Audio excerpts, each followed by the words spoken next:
bariko gambebi no babire bari mu rukiko rwo kuhendera umwaka urwa sako yabo urwaba aha Pelican Hotel Mbarara bataka gamberebi babandize kushomerwa report kureba okusente zabo bari kuzikoresa na nebindi ebyorekirwe gukora. Government fund ekabahereza $30,000 zishyira manezi y'abagambire then reserves zina n'abashobire wakitahona n'abagoba kumukozere kona chaletera capital yanyu yona yaemera $50,000 n'emitwaro 20,250. Aba bayoreka ngo n'amazima sente bakazitunga kandi zibayamba konka ngo bwiro bwabahirwe kuzigarayo baheza kuzeguza no buke. Kajya karone kitu umuntu keyagara aterekeka kuba abit kafuna umurumazi umuruma azi mbagira ngo akasita ko kujya kuri yanyika kafuna kuletecho kikaba kugira ngo twatwine sente z'isitari twine turba members wa kitankara 10 oshanga ngo twashira mu tuzigabe umuntu amarena zo mwaka tuzikubasha kuhiza. Abahona nabashaba government okubakwatiraho bakatunga office n'abakozi bari kumara kibahwere kozesaje sentezi challenge batira office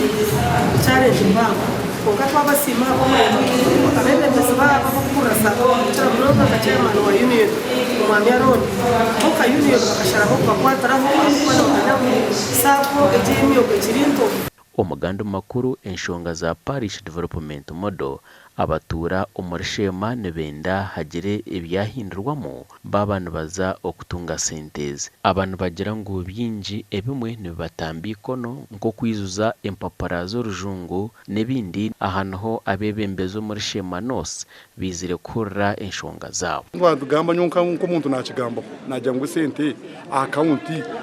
ziremire kwa bwenshi zine yo korra ziremesizo koneki sente kanzetaga ku withdrawing wazikaragaho abwenshi zugumaho tabire sente nyingi ezitari kubasa bajya batushaba inkumutwaro batushabe 2,000 za fomu mwene byo nebintu bitugumire shabangu government yitu ntukutumara president shabangu government yitu etorobeza modo parish abantu bashoborora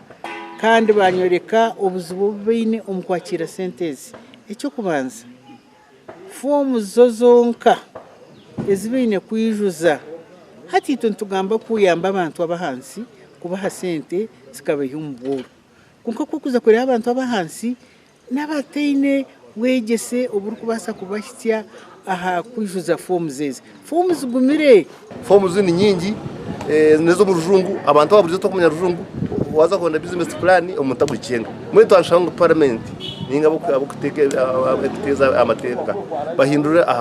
afomweje ahashonga y'amashomero ga Seed School agarukushaba abana sente nyingi na umecyo baju agarabwire gashakwa Sheikh Abdulatif.